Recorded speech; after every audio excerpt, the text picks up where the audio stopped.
Bueno, pues buenos días a todos, buenas tardes. Vamos a continuar con nuestro estudio de las cartas. Estamos en la 82. Empezamos con la invocación de Radha Burnir. Hay una beatitud y un poder más allá de nosotros mismos que viene en ayuda de aquellos que están preparados para recibirlo.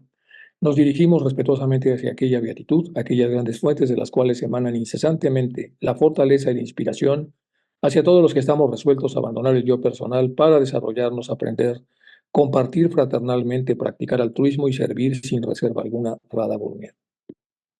Nos dirigimos con respeto también a los grandes seres de luz, los hermanos mayores y divinidades que ayudan a la humanidad, en especial a los amados Chohan, Mahachohan y maestros de sabiduría, nuestros inmediatos hermanos mayores. Pedimos su auxilio para comprender lo revelable de lo oculto. Permítanos trazar un puente hacia ustedes que nos bendiga y nos facilite la inspiración apropiada. También nos dirigimos a nosotros mismos, a nuestros yoes superiores. Queremos ser como el viento que como un pañuelo seque nuestras lágrimas, como una antorcha que todo lo ilumine, como el sol que como una antorcha todo lo ilumina, como la tierra que como un santuario todo lo posibilita, como el agua que como un torbellino todo lo disuelve.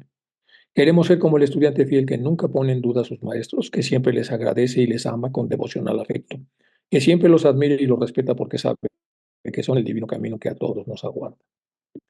Y ahora, in memoriam, ¿qué hacemos cuando un gran teósofo se va? Esto es muy breve, son 2 slides nada más. Tributo a doña Leonor Ruiz Quintero, que acaba de desencarnar hace muy poco. Expresó el Dalai Lama alguna vez: la raíz de todo bien crece en la tierra de la gratitud. Leonor, sembraste las raíces de la teosofía en muchos de nosotros. Ahora, nuestro compromiso es agradecer, crecer y convertirnos en los que tú nos has ayudado a ser. Vivirás por siempre en nuestros corazones. Y este es un ejemplo de lo que ella normalmente ponía, es un ejemplo de sus charlas. Dicen: nos volvemos escultores del esplendoroso mármol que es nuestro vehículo y que tenemos que transformarlo en el maravilloso templo de esta seidad manifestada en todo y en todos. Mediante la fraternidad que nos reúne para estudiar la teosofía y practicándola, nos da la certeza absoluta de que el uno está en todo, y por lo tanto todo y todos somos uno, y parte del todo, y por lo tanto somos el espíritu inmortal dentro de la humanidad manifestada. Bueno, es una frase de doña Leonor en una de las tantas conferencias que dio. Descanse en paz y continúe. Y ahora sí continuamos con la carta 82, la parte que está como un poco traslúcida, eso ya lo vimos, entonces vamos con la parte que no vimos del arranque de la carta 82. Y ahora, mi buen amigo, dice el maestro, debo explicarme. Solo que usted debe preparar sus cultas ideas europeas, dice un poco con sarcasmo, del bien y del mal para recibir un choque. Repito lo que dice el maestro Asinet. Solo que usted debe ahora preparar a sus cultas ideas europeas del bien y del mal para recibir un choque. Un plan de acción de carácter puramente asiático se pone al descubierto ante usted. Un plan de acción puramente asiático se pone enfrente al descubierto ante usted. Y puesto que yo no puedo mover ni un solo dedo, ni lo haría en este caso aunque pudiera, para guiar su comprensión o sus sentimientos, puede que lo encuentre usted demasiado jesuítico para su gusto, lo que está a punto de decirle, para entrar entonces en choque con las ideas occidentales, que son las que no suelta Sinet para poder seguir a lo que viene. Qué lástima para todos que esté usted tan poco versado en el conocimiento de los antídotos ocultos. Ahí empieza el choque. Es una lástima para todos que usted esté tan poco versado en el conocimiento de los antídotos ocultos. Punto. Hasta el punto de no ser capaz de percibir la diferencia entre el dicho jesuítico de tut chemines bon qui mene a Roma, que todos los caminos conducen a Roma, todos los caminos son buenos siempre que conduzcan a Roma. Añadido al astuto y solapado, el fin justifica los medios. Es decir, aquí está poniendo el maestro una antípoda, en donde la persona, dicen los jesuitas, encuentran la trascendencia, todos los caminos que llevan hacia allá son buenos, es un dicho jesuítico, y el otro que dice que el fin justifica los medios, que sería lo que está en la antípoda de esto. Y la necesidad de la aplicación práctica de aquellas sublimes palabras de nuestro Señor y Maestro. Oh, vosotros, bhikkhus. Los bhikkhus son los monjes budistas que han recibido la ordenación completa. Este es un nota mía para aclararlo. Y los arats, que ya sabemos quiénes son, los discípulos. Sed buenos con la raza de los hombres. Entonces, y la necesidad de la aplicación práctica de aquellas sublimes maestras, palabras de nuestro Señor y Maestro, que dice Bikuts, los que han recibido el orden, y arats, sean buenos con la raza de los hombres. Es decir, tolerantes con sus fallos, tolerantes con sus desatinos, con sus tonterías, etcétera. Bueno, entonces, aquí está poniendo el maestro una especie de triángulo. O sea, por un lado debe ser muy condescendiente con las debilidades de Sinet, Por otro lado, le tiene que señalar que de repente pivotea y se aleja del ocultismo al utilizar de que el fin justifica los medios. Y por otro lado, también lo reconviene y lo premia cuando él está en el que todo lo que va hacia lo superior sea bienvenido, porque todos los caminos que llevan hacia allí son bienvenidos. Nuestros hermanos, continúa el maestro, sabed todos vosotros que aquel que no sacrifica su propia vida para salvar la vida de sus semejantes, y aquel que vacila en dar más que su vida, su buen nombre y su honor para salvar el buen nombre y el honor de los muchos, aquel que vacila en dar más que su vida, su buen nombre y su honor para salvar el buen nombre y honor de los muchos, no es merecedor del purificador, del inmortal, del trascendental, nirvana. Bien, no se puede hacer nada. Y esta es una fórmula que pone el maestro impresionantemente, inteligentemente expresada para generarle un choque a Sinet.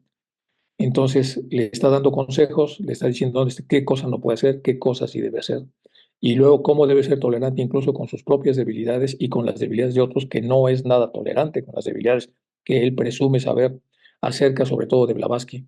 Y luego al final pone las últimas claves. Entonces, en estas viene el sacrificio de la propia vida para dar la vida a los demás y sacrificar el propio honor, nombre y lo que sea para ayudar a que los demás puedan continuar con ello. Bueno, aquel que no sacrifica su propia vida para salvar la vida es una repetición porque vamos a trabajar un poco esto. ¿Con qué herramienta nosotros podemos hacer esto? Pues con la compasión. Aquí viene el proceso vivencial de Fritz Perls, porque es muy complicado, es muy difícil que uno pueda encontrar una buena literatura con gran profundidad acerca de la compasión, y lo que hay normalmente son alegorías o historias, donde cada quien tiene que sacar la esencia de lo que el maestro está diciendo ahí. El gran antídoto, la herramienta es la compasión. De este lado, entonces, vamos a ver un tema de compasión. Son los rayos que parten de lo uno, y este es el nivel humano, los seres humanos con diferentes grados de desarrollo y todos estamos atados. Y dice la oración universal que todos conocemos, o amor oculto que todo lo abarcas en la unidad, cuando viene de lo uno. Que cada ser en lo individual que se sienta uno contigo sepa también que es uno con todos los demás. Y se produce entonces esta ecuación de contenidos donde todos estamos interconectados. Si hacemos el bien a uno, nos lo hacemos a nosotros mismos. Si hacemos el mal a uno, también nos lo hacemos a nosotros mismos. Y todo va a ocurrir mientras estamos acá con diferentes grados de desarrollo. Para alcanzar el ser más desarrollado que aparece aquí, entonces tenemos que seguir las ecuaciones que nos ha puesto el maestro en el slide anterior. Y al no hacerlo, pues nos lleva hasta abajo, como en este rayo de aquí. Y entonces, aunque todos tenemos el rayo de lo absoluto, hay quienes estamos más atrasados y quienes estamos más avanzados y quienes estamos a la mitad. Y eso depende de los esfuerzos propios y si se siguen o no se siguen esas pautas. El amor oculto que comenta la oración universal lo vamos a poner en el continuo de Fritz Perls. Fritz Perls es un psicólogo, nunca se consideró a sí mismo ocultista, pero es un hombre bastante profundo. Y entonces él entró en la psicología de la Gestalt, fue psicoanalista, se metió en la psicología de la Gestalt y luego se aisló, se fue al lago Cowichan en la isla Victoria de Canadá, ahí en el British Columbia, y en esta llegó algunos seguidores y empezó a hacer todo un proceso interno. Y encontró la mejor manera de interpretar un sueño, que es esto, es entrar, dice, sobre una situación general que puede ser un sueño. El sueño clásico que yo recuerdo de él es el sueño que ya les he comentado alguna vez de la vaca que tiene atrás a un capataz que le está pegando con el látigo y la vaca va a morirse. Y él en esta vivencia lo que hace es esto que dice la oración universal. A la persona la obliga a convertirse en la tierra, en la arena, y siente entonces el peso de la vaca y los pies del asesino que va a matarla. Después se convierte en la roca que está viendo con una gran desesperación lo que está sucediendo. Es decir, la parte monádica de cada elemento observa lo que está pasando, a veces con impotencia y a veces con resignación. Y la vaca que va caminando, que es el reino animal maltratado, eso representa que va hacia el agua, y el agua que sabe que va a ser el elemento a través del cual va a ahogar y por lo tanto a matar a la vaca, va a ser el instrumento con el cual va a ser. Entonces se convierte en el agua y dice vivencialmente lo que siente el agua de ver la salvajada que está por. Luego está el sol que ilumina, luego se convierte en el capataz, que tiene sus propias razones y las razones están basadas en la ignorancia. Y debido a la ignorancia, entonces está conduciendo al reino animal o a la vaca a meterse a uno de los elementos sagrados para que éste a su vez lo mate. Y está transitando sobre el elemento tierra, porque tiene que caminar hacia allá, y está además con el aire, etcétera. Bueno, es una experiencia muy interesante que si la vemos en el fondo, lo que está haciendo es esto que estamos viendo acá. ¿Cuánta sabiduría hay a veces en algunas de las personas que tienen una vida profesional y que tienen aspectos que nos ayudan y cuán alejados estamos de ellos, porque no sabemos rescatar ese tipo de pensamientos y vincularlos al conocimiento ocultista. Vamos con la herramienta de la compasión, después de hacer la aclaración del punto que aparece aquí, que está medio mal hecho, pero bueno, la idea era que pudiéramos ver. Hacia abajo de estos rayos estaría el reino animal y arriba está el reino superhumano y etc. Y al final hay cierto contacto, por eso hacemos las invocaciones entre cada uno de ellos y hay ciertas obligaciones también. Bueno, herramientas. La compasión abre nuestro corazón. ¿Qué hace la compasión? Si es una compasión verdadera, es porque abrió nuestro corazón y nuestra mente hacia los demás, haciéndonos vivir esto, liberándolos de los solitarios límites autoimpuestos de pensar solo en nosotros mismos. Abrir el corazón es que sabemos que estamos unidos a ellos, como pasa con nuestros seres más inmediatos, que son los seres queridos de una familia. Pero cuando pasa con los seres menos inmediatos, más mediatos, entonces realmente estamos viviendo esto. Y vemos a la persona que comete errores no como una persona retrasada a la que hay que criticar, sino vemos a una persona que está ahí porque nosotros estuvimos ahí y es una persona a la que se le puede ayudar o por lo menos no criticar. Todos estamos juntos en el hecho de enfrentar problemas en la vida, unos con más habilidades, otros con menos. Y cuando nos sentimos conectados con los demás, superamos la soledad y la ansiedad. Las dos formas de resolver los problemas de la vida son en soledad y la otra forma es en comunidad. Tomar en serio el dolor y el sufrimiento de los demás y tener el deseo de ayudar nos brinda la fortaleza interna y la autoconfianza, es decir, al final nos regresa. Entrenarnos en desarrollar la compasión verdaderamente se vuelve una fuente profunda de bienestar. Todo eso es Dalai Lama. Son fragmentos de los discursos del Dalai Lama. Compasión a través del corazón. Vamos a revisar esto. Existe una opinión de Hillman, varias opciones. Hillman es un psicólogo ya que ya murió, norteamericano, muy profundo, muy elegante, muy poético. Y él habla de que el corazón está dividido en tres. Ese corazón que vamos a abrir en realidad son tres corazones. El corazón de león, en donde están las virtudes nobles que emanan del corazón, que teniendo tanta fuerza el león, también tiene una profunda lealtad, tiene una audacia heroica por las cosas que enfrenta y además es un animal que puede mostrar compasión. El corazón de Harvey, que es el que descubrió el sistema circulatorio, es un órgano del cuerpo, es un músculo. Para Harvey el corazón es un músculo, que es el corazón físico. Y luego el corazón de San Agustín, que es el corazón donde están los sentimientos más profundos, como el amor, pero también está el lugar de la intimidad insondeable, donde están los secretos inconfesables, donde están las cosas guardadas que no podemos sacar y que a veces olvidamos que ahí tenemos. Toda esa parte de ahí la describe entonces Hillman. Eso es el corazón personal, el corazón de San Agustín. El que más ha influido en la psicología del pensamiento y en la vida cotidiana pues, es el corazón de San Agustín, que remite a frases como nuestros sentimientos son lo más íntimo de nosotros, porque tienen un origen, y el origen es lo que hace que nosotros podamos habilitar esos sentimientos. Y el que no logra habilitarlos o los habilita falsamente, peor para él. Pero el que los tiene como producto de las semillas que ha sembrado es una gracia. En la filosofía del corazón personal, en sus confesiones, San Agustín elabora las experiencias interiores, la persona como sujeto experimentador, el corazón como una interioridad auténtica abismal. Mediante los sentimientos conocemos ese corazón y sabemos qué tan refinado o no refinado está. El amor pertenece al refinamiento de ese corazón, pertenece al espíritu, dice Hillman, y estimula el interés del alma por las imágenes que se presentan en el corazón. El corazón es un gran productor de sentimientos y de imágenes. El corazón no es tanto el lugar de los sentimientos personales como lo cree San Agustín, aquí lo dice Hillman, como si el lugar de la verdadera imaginación, vera imaginatio que refleja el mundo imaginal en el mundo microcósmico del corazón. Los sentimientos se agitan a medida que se desplazan las imágenes. Aparecen, dice Hillman, y tiene razón, primero las imágenes y estas desprenden emociones, desprenden sentimientos. Entonces, al final, el ser humano es un productor de imágenes y está en esa producción de imágenes el secreto de los sentimientos que puede incrementar o decrementar. Por lo tanto, recurrimos al corazón no porque este es el lugar donde reside la verdad de los sentimientos, el lugar donde sentimos nuestra propia alma. No, apelamos al corazón porque él es donde lo imaginal presenta la imaginación de la esencia de lo que somos cada vez que pensamos. Así el corazón personalista exila la imaginación de él para dar paso a imágenes ya reveladas, que conocemos como dogmas. Hay personas entonces cuyo corazón lo que hace es una producción irrepetible de dogmas. Parece decir Hillman que nuestra imaginación se exilia en lo inferior, lo superior y lo exterior. Son los tres cuadrantes. Interpreto que es una manera denigrada, pues carecen del corazón, al ser solo imaginación sin corazón.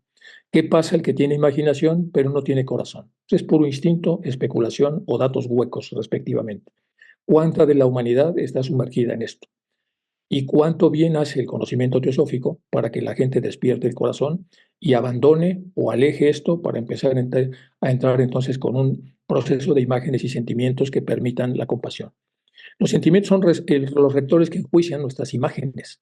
Los sentimientos son los rectores que enjuician las imágenes que producimos. Si tenemos una estatura sentimental suficientemente alta, no importa que la lógica nos indique que a veces tenemos que abandonar o que a veces tenemos que acercar, porque la verdad está en la profundidad de los sentimientos que van a acompañar y enjuiciar las imágenes que llegan. Así hacemos una selección por discernimiento.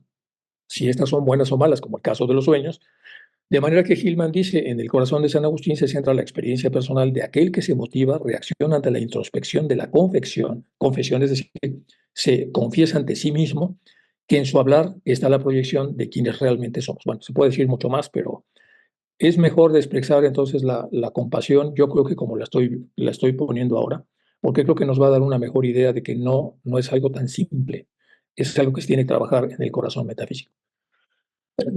Continuamos. Permítame que le explique la situación, le dice después de leerle un poco la cartilla a Sinet, dice el maestro, permítame que le explique la situación. Es muy complicado. Acuérdese que todavía no estaba definido si iba a funcionar o no iba a funcionar el nuevo periódico, el Phoenix. Entonces ya estaba el nombre, estaba el plan, ya había hecho el plan económico el maestro Cache, ya lo vimos en las sesiones anteriores, ya se había visto a quién se le podía pedir el dinero, ya se había más o menos convencido a las gentes que podían ser los donadores, ya estaba por salir entonces del cine, del otro periódico donde estaba, o sea, estaba todo como caminando más o menos bien hasta que todo eso se cae. Dice, es muy complicado, dice, permíteme que le explique, la situación es muy complicada, pero para alguien que sin ninguna preparación previa fue capaz de asimilar también algunas de nuestras doctrinas, y de escribir incluso un libro como el budismo esotérico, repito, pero para alguien, fíjese bien lo que dice, que sin ninguna preparación previa en ocultismo fue capaz de asimilar también algunas de nuestras doctrinas y de incluso de escribir un libro, el budismo esotérico, los resortes internos que hemos de usar deben ser comprensibles, o sea, no lo hemos hecho tan mal. Y entonces pone varios puntos aquí a considerar. Los jefes Behar proponen a un lakh y medio para el Phoenix. Acuérdense que el lakh es la moneda de esa época. Otro tanto cuando lo vean ustedes de regreso a la India. Si el nuevo periódico se opone al proyecto de ley de arrendamientos de Bengala, porque fue un lío eso, y si usted promete presentar su apoyo, prestarles apoyo, a menos que usted acepte la propuesta, ya podemos prepararnos para la desaparición final de nuestro Phoenix. Si usted no acepta la propuesta que le va a llegar para poder ayudar a la famosa ley esta de arrendamientos, ya nos podemos ir despidiendo del Phoenix, y para siempre. Dejando de lado esta cantidad, 150,000 rupias, no podemos contar más que 45,000 rupias en acciones, es decir, menos de la tercera parte, como máximo hasta el momento. Pero deje que los raíces contribuyan con su dinero y todos nos seguirán. Número 2.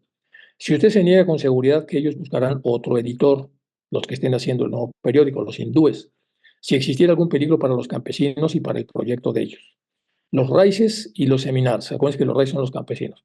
Los seminars son los aristócratas con derechos de herencia en India y Pakistán que son dueños del dinero. No perderán nada con eso, excepto el grado de habilidad de su editor, pero ellos confían y son totalmente inconscientes de que, a la larga, están predestinados al fracaso. El único y verdadero perdedor en el caso del rechazo será la India y con el tiempo vuestro propio país. Esto es una profecía que le hago, hablando de Gran Bretaña y de India. El hecho de no rescatar el conocimiento ocultista va a ser muy problemático. La oposición y las intrigas impulsadas por los hacendados contra el proyecto son odiosas por naturaleza, aunque muy naturales. Los que examinan las cosas a fondo se dan cuenta de que el verdadero culpable es Lord Cornwallis y la larga línea de sucesores. Y a estas alturas voy a empezar a hablar de lo que está de este lado para aclarar lo que aquí está diciendo el maestro. Vamos a ver con Lord, por qué el verdadero culpable es Lord Cornwallis. Dice, Lord Cornwallis hace referencia al primer marqués Charles Cornwallis, que en 1786 fue nombrado gobernador general y comandante en jefe de la India, es decir, casi 100 años antes. Se le considera el responsable de sentar las bases del dominio británico en la India, de quedarse ahí, de asimilarse ahí y de empezar a hacer, de tratar de britanizar a la India. Entonces, por eso dice ahí, dice, el verdadero culpable de que ustedes no puedan entender lo que está sucediendo ahí y que venga una decadencia tan fuerte es Lord Cornwallis y la larga línea de sucesores de él. Aunque esto pueda resultar odioso, como digo, es así como no se puede evitar porque es propio de la naturaleza humana y desde el punto de vista legal no hay mayor deshonor en apoyarse en las reclamaciones por parte de un editor que las conoce y que sabe que están destinados al fracaso. El que pueda haber un abogado al defender a su cliente, un gran criminal condenado a la horca. Vamos a aclarar aquí algunas otras cosas. El ciclo del Phoenix. Aquí dice los jefes Bejar proponen un lakh y medio para el Phoenix. Bueno, vamos a ver el ciclo del Fénix, o sea, el Phoenix. En la antigua China, el Fenghuang o ave fénix aparecía regularmente en los patios de los palacios. ¿Por qué le iban a llamar a este periódico que iba a tener como un sesgo ocultista para volver a poner en valor toda la filosofía hindú que estaba en horas bajas y hermanarla un poco con el interés que pudieran tener los británicos, con un editor británico ya muy metido en el ocultismo que era Sinet y con un capital hindú, para que pudiera entonces distribuirse de una manera apropiada? El proyecto era hermoso. Entonces, ¿por qué le pusieron Fénix? En la antigua China, el Fenghuang o ave fénix aparecía regularmente en los patios de los palacios. Lin Qi nos dice que provenía del sol, es la leyenda, de la tierra de los sabios. En la cosmogonía de la India, el fénix está representado por Garuda, un gran pájaro Vahan de Vishnu. Como emblema del tiempo cíclico, representa tanto el ciclo solar como el Mahakalpa. Todo eso significa el fénix. Por lo tanto, entonces, los maestros escogieron este nombre para el periódico, por la connotación que tenía el nombre en relación a lo que en lo que lo nominado iba a ser. Y en la parte de abajo, después de que se anunciara que Sinet iba a ser despedido de Pioneer en 1883, el maestro Cache hizo un esfuerzo para que el señor Sinet participara en la organización de un periódico financiado, pero con capital indio. Este último escribió: se desarrolló un plan según el cual iba yo a fundar el nuevo periódico que rivalizaría con el Pioneer. Se decidió su nombre, se llamaría The Phoenix, y se hicieron los esfuerzos para obtener el capital necesario de algunos de los grandes rajas indios, que están los seminars. Bueno, esto es para explicar lo que aquí está diciendo el maestro. Es decir, se hizo un gran trabajo, se hizo el análisis de cuánto iban a regresar a los fondos de los capitalistas que iban a poner el dinero para que lo vieran como negocio, cuánto iba a beneficiar a los lectores hindúes que se iban a reconciliar con su propia filosofía, cuánto iba a recompensar a Sinet por el hecho de llevar un periódico tan complejo donde se hiciera entonces un nuevo matrimonio entre lo británico y lo hindú, pero con un respeto mutuo, sin que fuera un sincretismo como estaba hasta el momento. O sea, pero eso ya se está como descomponiendo, es lo que está tratando de decir aquí el maestro. Ahora estoy tratando de razonar desde su punto de vista europeo, por temor a que usted no sea capaz de ver las cosas desde nuestro punto de vista asiático, o mejor dicho, de la manera que usted las ve, aquel que es capaz de discernir los acontecimientos futuros. Repito, ahora, dice el maestro, estoy tratando de razonar desde su punto de vista europeo, estoy tratando de meterme en sus zapatos para ver cómo ve un europeo esto, por temor a que usted no sea capaz de ver las cosas desde nuestro punto de vista asiático, porque no hemos podido entonces amalgamar, o mejor dicho, de la manera que las ve aquel que es capaz de discernir los acontecimientos futuros. Número 4. Un editor conservador cuyo campo de acción se descubrirá que es paralelo a la de un virrey conservador, aquí está hablando del peligro de lo que sería el nuevo editor de ese periódico, se encontrará que no ha perdido nada en realidad, por una trivial oposición que después de todo no puede perdurar. Hay grandes fallos en el proyecto actual si se examina desde el aspecto legal de una ley que, sin estar abolida, no está todavía en vigencia. Aquí está hablando entonces del peligro de que pudiera entrar alguien como Hume, como editor, lo cual sería ya un desastre por la forma en la que Hume ya estaba de alguna manera maniatado y ocupado en su conciencia por parte de, ya saben, de los hechiceros. Debido al proyecto Hilbert y al caso del desacato todavía más necio del Salih Mansurendo, la agitación está llevando a la población de la India al borde de la autodestrucción. Vámonos de este lado. El proyecto de ley Hilbert fue presentado en 1883 por el virrey Ripon, proponiendo modificar las leyes existentes para permitir a los jueces y magistrados hindúes la jurisdicción para juzgar a delincuentes, incluidos dentro de los posibles delincuentes a los británicos, que no se podía hacer, solo podían ser juzgados por los jueces británicos en los casos penales a nivel de distrito. Eso fue la famosa ley que se propuso, sin que estuviese madura la, la ocupación británica para aceptar eso. Bueno, y no creo usted que es usted libre de rechazar mi advertencia. Los indios están siguiendo el mismo camino de direcciones opuestas. Bueno, debido al proyecto Hilbert y el caso de desacato, y el caso de desacato todavía más medio de Salih Mansurendo, ¿cuál es esto? El caso de desacato denominado Salih Mansurendra ha causado una gran agitación y puede llevar a la India a la autodestrucción. Están haciendo entonces, y las leyes ya aprobadas, pero se están desacatando, se han diluido, o sea, hay una gran conmoción, hay una gran agitación y eso puede progresar ya a una revuelta, que de hecho fue lo que pasó. Bueno, entonces, debido a este proyecto, él por eso dice, es usted libre de rechazar mi advertencia, pero demostrará ser prudente si no lo hace. Pero volvamos a nuestro objetivo inmediato. Aquí entonces se le está haciendo una advertencia de que hay una revuelta muy fuerte y no son momentos quizá para poder seguir con el proyecto, y si no da el tiempo de hacerlo antes de que la revuelta progrese, pues será ya muy complicado para el periódico. 6. Hay varios ingleses con gran capacidad intelectual y habilidad que están dispuestos a defender o incluso aliarse con los seminars, los capitalistas. Es decir, hay ciertos ingleses que sí les gustaría trabajar con los seminars porque son hombres de negocio. Y al oponerse al proyecto y en contra de sus propios principios y sentimientos, simplemente porque los raíces, o sea, los campesinos, odian y están en contra del hombre a quien por el momento el resto de los hindúes idolatran. Es decir, los campesinos no quieren a las figuras de gobernantes que sí están del lado de los seminarios, pero no de los campesinos. Y a quien exaltan con todo el ardor de las mentes sencillas y de corta visión de la gente sin civilizar. Así que los campesinos no pueden escapar a su destino, más que unos cuantos meses más, tanto si usted acepta o no el famoso ofrecimiento que se le está dando. En este último caso, naturalmente, el proyecto del periódico llega a su fin. Se van a ver un montón de problemas, como todos sabemos, y al final pues, el periódico no progresó. Número 7. Al mismo tiempo, es mejor que usted esté preparado para conocer los inevitables resultados. Hay 99 posibilidades en contra de una de que si el ofrecimiento de los seminarios es rechazado, el Phoenix no verá nunca la luz. No. En todo caso, mientras subsista la presente agitación. Aquí advierte él, hay 99-1 de posibilidades en contra de que el ofrecimiento de los seminarios si es rechazado. Entonces, no va a ver el periódico nunca la luz. Y cuando el proyecto fracase finalmente tal como está previsto, a menos que nosotros no nos hagamos dueños de la situación, es decir, que puedan los adeptos y maestros intervenir, entonces tendremos que apartarnos. Para conseguir permiso del Chauhan para defender los prolíficos millones de pobres y oprimidos de la India, que son mucho más importantes que estar trabajando sobre el periódico.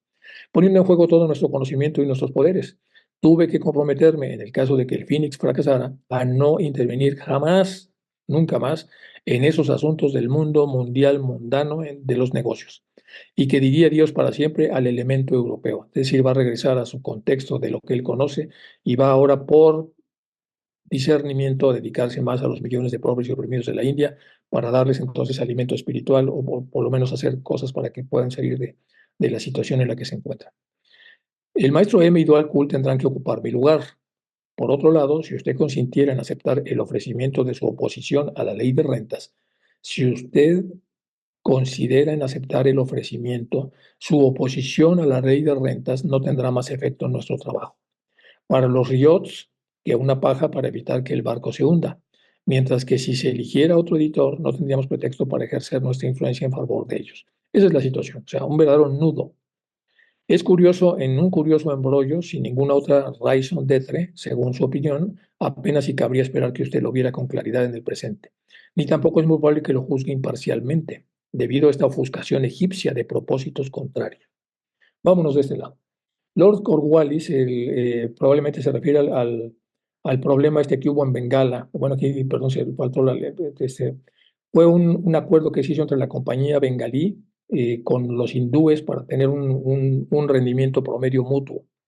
Y en la parte de abajo la oscuridad egipcia, porque aquí lo dice, debido a que esta ofuscación egipcia de propósitos contrarios, ni tampoco hay una necesidad especial de que lo haga. La oscuridad egipcia puede ser una referencia al Éxodo, en la que Moisés, siguiendo el orden de Yahvé, extendió su mano hacia el cielo y durante 3 días hubo densas nieblas sobre todo Egipto. Entonces, si a eso se refiere, eso lo saqué de los analistas de Theosophy, porque hay unos analistas de las páginas de los maestros y de ellas saqué este aspecto de la oscuración.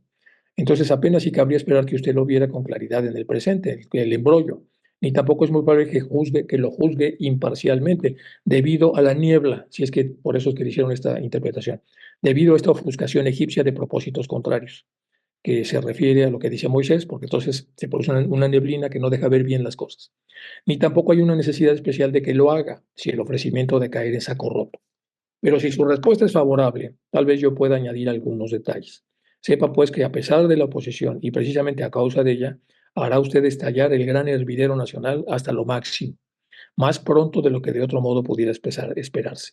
Así pues, al llevar a la práctica con todo rigor su programa y la promesa hecha a los raíces, estará usted ayudando a los acontecimientos que tienen que producirse para salvar la desgraciada población que ha estado sometida desde 1793, desde que llegó el famoso señor Corvallis, al año siguiente del gran error político de Lord Corvallis. Al mismo tiempo, puede estar haciendo usted un bien inmenso en todos los sentidos si usted sigue mis instrucciones.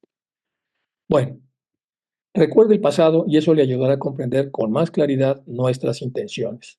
Cuando ustedes arrebataron Bengala a sus gobernantes nativos, hubo una serie de personas que ejercían el oficio de recaudadores de impuestos. Aquí le explica con más detalle a Sinet en dónde está el error que cometieron los británicos a la hora de entrar como colonizadores. Dice, recuerde el pasado y eso le ayudará a comprender con más calidad nuestras intenciones. Hay que recordar que la India también estuvo gobernada, tuvo una época musulmana muy intensa, donde fueron los musulmanes los que ponían más o menos las líneas de demarcación y de comportamiento. Por eso dice, recuerdo el pasado y le ayudará a comprender con más claridad nuestras intenciones. Cuando ustedes le arrebataron Bengala a sus gobernantes nativos, hubo una serie de personas que ejercían el oficio de recaudadores de impuestos para ese gobierno. Estos hombres, como usted muy bien sabe, recibían un porcentaje de lo que recaudaban, es decir, el recaudador recaudaba y de lo que había recaudado daba un diezmo, daba un porcentaje. El espíritu de la letra del diezmo y el tributo bajo la dominación musulmana, que es lo que se aprendió en la India, jamás fue comprendido por la Compañía de las Indias Orientales, la británica, y mucho menos los derechos de los campesinos a oponerse a la arbitraria sustitución de la ley eh, Bufesa y Muquishima, que es la famosa ley esta de las rentas. Entonces, vamos con la ley Bucefa Moquishama, o como se pronuncia, la ley Wasifa. Bueno, se refiere a las leyes musulmanas de impuesto. Se llama Wasifa Kajija, o una tasa monetaria fija, eso quiere decir, impuesta como responsabilidad personal al cultivador por su explotación, pagadera una vez al año. Y el Mukashima Kirja, una parte de la producción real, pagadera en especie por cada cosecha producida. Esa era la lógica de la administración musulmana que había en la India histórica. Cuando llegan los británicos, pues quitan obviamente a los recaudadores y ponen una recaudación al estilo romano, en donde simplemente se recauda para pagar un tributo más que una recaudación, y eso genera un gran problema. Bastante a desgana, ustedes dieron por válida y aceptaron esta reclamación, a pesar de las advertencias de los musulmanes que comprendían la verdadera situación. O sea, podían haber continuado con lo que ya se hacía y de todos modos hubiera sido sumamente oneroso para los británicos y hubiera seguido haciendo India lo que de por sí hacía. Y no fueron sobornados como lo fue la mayor parte de la gente de la compañía, que recibió sobornos. Y ustedes hicieron el juego a unos cuantos contra los muchos, es decir, a los coyotes, a los que estaban, los traders que se vendieron a sí mismos para hacer negocios con la compañía de Indias Orientales, cuando en realidad eso atrajo muchos problemas a los muchos, lo que dio como resultado las actas del convenio perpetuo. Eso es lo que condujo a todos los males subsiguientes en Bengala, teniendo en cuenta cómo son considerados los desgraciados campesinos por parte de vuestra orgullosa nación, en pleno progreso del siglo XIX, al representar ellos para ustedes menos valor que un caballo o una vaca. Aquí critica que el valor real que tenían los hindúes en ese entonces era menor que un caballo o una vaca. No es difícil imaginarse cómo eran considerados por sus propios compatriotas de aquella época, 100 años atrás. Cuando todo inglés era un piadoso cristiano de corazón, entre comillas, y la Biblia le ordenaba hacer una amplia distinción entre los descendientes de Ham y ellos mismos, los herederos del pueblo escogido, el acuerdo establecido entre Lord Cornwallis y los raíces estipulaba que el ganado negro humano, así le decía él, el ganado negro humano, que los hindúes, deberá ser tratados por los seminars, o sea, por los ricos de la India, de un modo justo y bondadoso y que no deberían elevar los alquileres de los rayots de los campesinos. Bueno, fue una farsa legal porque en realidad nada de eso se cumplió en un momento determinado. Bueno, esta es una clase corta porque viene ahora el tema de la... Vamos a avanzar una más y terminamos para dejar a los hermanos que no pueden estar porque están en la misa que se hizo en honor de Leonor Madre.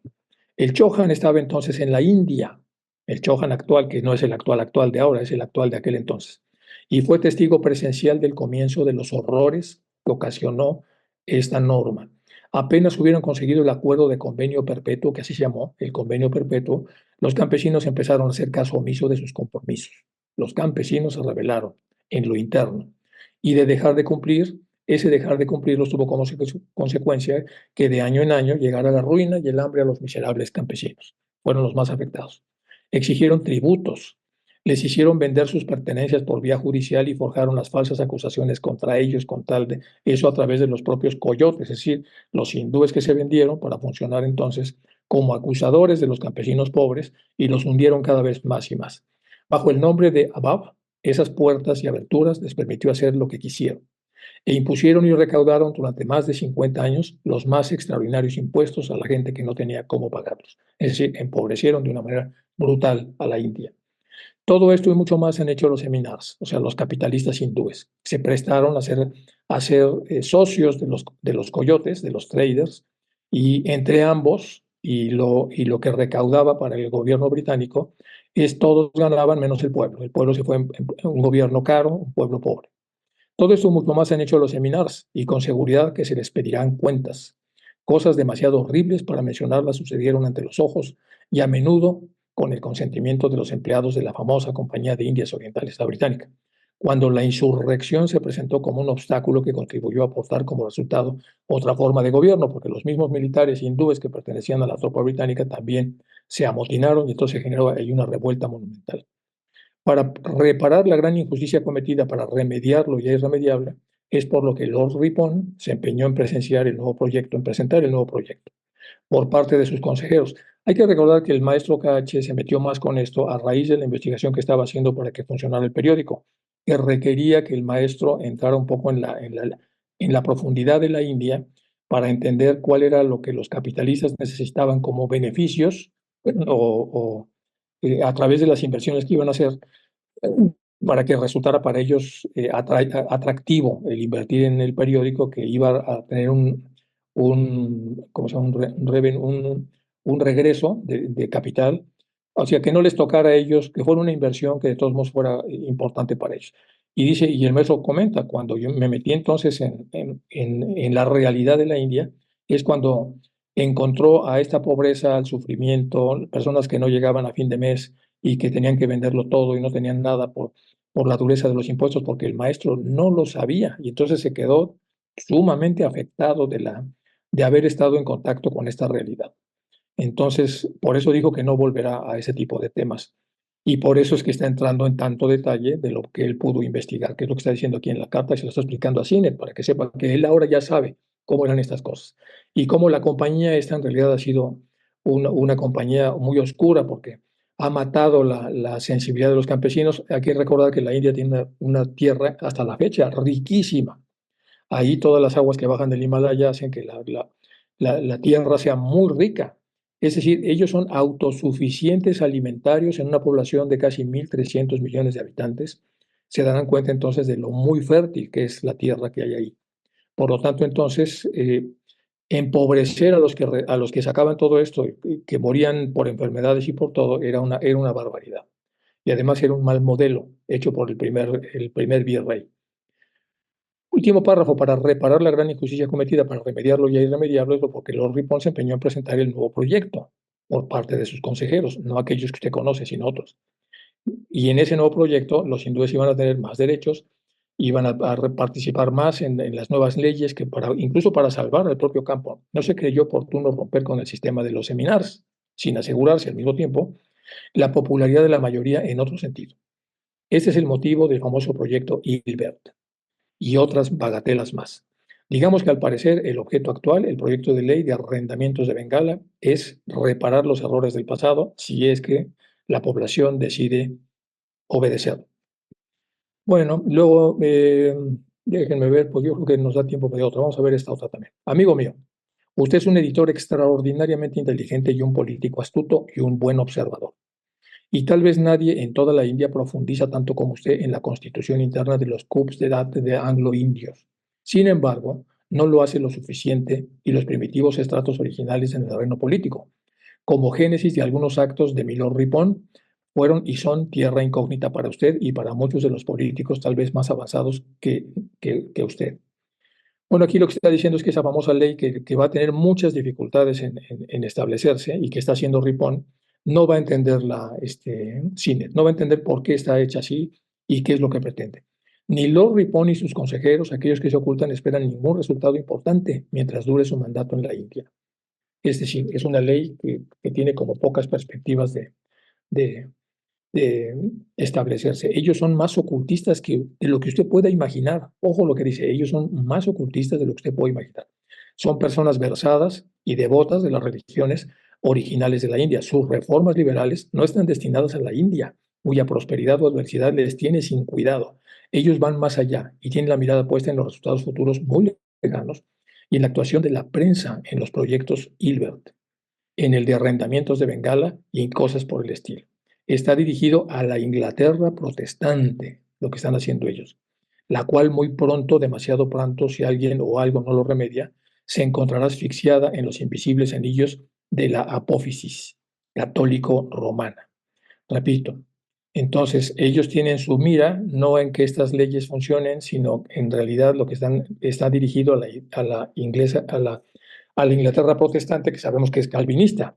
Aquí está hablando el maestro del calvinismo, que es muy exigente con que las personas se porten bien, la cual muy pronto y demasiado pronto, si alguien o algo no lo remedia, se encontrará asfixiada por los invisibles anillos de la apófisis católico-romana.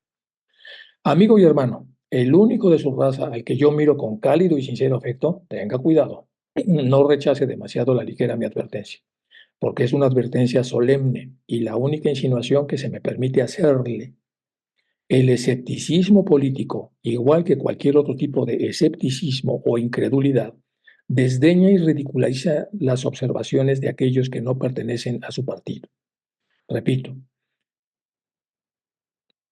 el escepticismo político, igual que cualquier otro tipo de escepticismo, desdeña y ridiculiza las observaciones de aquellos que no pertenecen a su partido.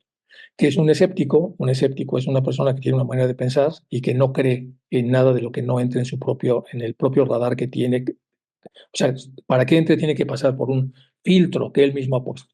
Y lo que hace para corroborar que los demás están mal es desdeñarlos y ridiculizarlos. De esa manera entonces se queda como muy claro de que la realidad y la razón la tiene él. Bueno, las observaciones de aquellos que no pertenecen al partido. Luego se dan cuenta de sus equivocaciones cuando ya están en la fosa. Tenga cuidado, pues no es en absoluto una simple fosa, sino un abismo lo que se está preparando para ustedes los británicos, que de hecho va a venir así. Ya sabemos que en el siglo siguiente empezaron a haber un montón de calamidades para los británicos. En plena época victoriana trataron de llegar al punto central del Polo Norte y les ganó Amundsen, el noruego. Trataron de llegar al punto central del hemisferio sur, donde está la Antártida, y también les ganaron los noruegos. Y el capitán Cook, el famoso capitán Cook, no llegó el, y murió en su tienda de campaña. Y luego trataron de llegar a la cumbre más alta del mundo, que es el Himalaya, y tampoco pudieron. Llegó un neozelandés y allí Hillary no, o sea, bueno, y vino el desastre del Titanic, un barco que ni Dios lo hundía. Acuérdense que ese era el lema de la famosa Blue Line, que dijo que como tenía las esclusas, tenía 5 esclusas en donde podía chocar, y si chocaba quedaban 4 que mantendrían a flote al barco. Entonces por eso no pusieron suficientes lanchas salvavidas, porque eran casi casi de adorno, decían ellos. Las tiene pues de adorno porque los transatlánticos deben llevarlas, pero había lanchas para mucho menos población de la que había en el barco. Y al final pues lo hundieron, al final se hundió, como todos sabemos. Hay una novela de Futility, se llama la novela, de 3 años antes, en donde el autor habla de un barco transatlántico muy grande hecho a base de esclusas que se hunde. Y ese barco es como si fuera un presagio de lo que luego le pasó al Titanic.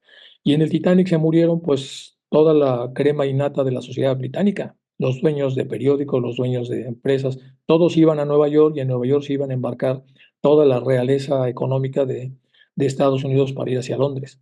Pero bueno, ocurrió lo que todos sabemos con el famoso. Entonces, todo esto que viene es un abismo, como está diciendo el maestro, pues claro que era un abismo, porque fueron unos masazos monumentales. Prácticamente nunca se repuso Gran Bretaña de la muerte de tantas gentes importantes que se murieron en el Titanic, porque estaba la crème de la crème de lo que hacía esto, que era el imperio más importante del mundo en esa época. Bueno, pues vamos, yo creo que nos quedamos hasta acá. Me voy a quedar hasta aquí, voy a dejar de compartir para que ya lo continuemos sin ningún problema la próxima sesión. Nos quedamos acá, nada más de que dejar de compartir. Una bonita carta, ¿no? Tiene un tono diferente en el que habla el maestro con Cine, ya está mucho más empapado de lo que está pasando, y además hace una serie de advertencias que son como muy interesantes. Y puse un par de cosas para doña Leonor, bueno, lo menos que podemos hacer, ¿no? Para una persona que fue tan importante para la teosofía en México. Bueno, pues ya vieron entonces cómo está el asunto de esta carta. Queda muy poquito para terminarla. Pues muy bien, chicos. Entonces, ya escucharon a Chuy y por mi parte dejamos esta clase un poco más cortita, un poco en memoria de doña Leonor, para los que están allí en el funeral. Y era la hora de la misa, de hecho. La misa iba a ser a las 11 que era la misma hora Así es. de la charla. Entonces nos vemos la próxima continuamos. Estamos en una serie de cartas que son más como de gestión del maestro, pero hay también muchas cosas rescatables de lo que el maestro va comentando y muy rescatables ahora que ya conocemos lo que sucedió más tarde. Entonces ya lo veremos con más detalle. Lo del futility es una historia que pocos saben. Yo la puse en uno de los libros que tengo escritos, que es El reto al cambio. Ahí viene toda la historia del futility. Es muy interesante. Todo lo que pasó con este barco que de alguna manera predijo lo que iba a pasar con él. Y luego hay estudios muy serios de la cantidad de familias que se murieron allí. Se quedaron a veces como herederos niños de 5 y 6 años de empresas como muy potentes en Gran Bretaña, porque subieron a ese barco a lo mejor de lo mejor y pues ya vieron lo que pasó. Y luego podemos hablar más detalles técnicos de cómo pasó ahí con Murdoch, que era y pasaron muchas desgracias, y de hecho había un incendio en una caldera. Hay todo un tema que yo revisé mucho cuando hice ese libro, revisé mucho el tema del Titanic para ponerlo. Al final el editor me lo recortó y quedó poquito, pero bueno, al final de ese tema me lo tengo bien estudiado. Si alguien tuviera alguna duda, les puedo hablar un poco del tema ese. Chicos, nos vemos entonces la próxima semana. Muchas gracias por mantener viva la clase como siempre.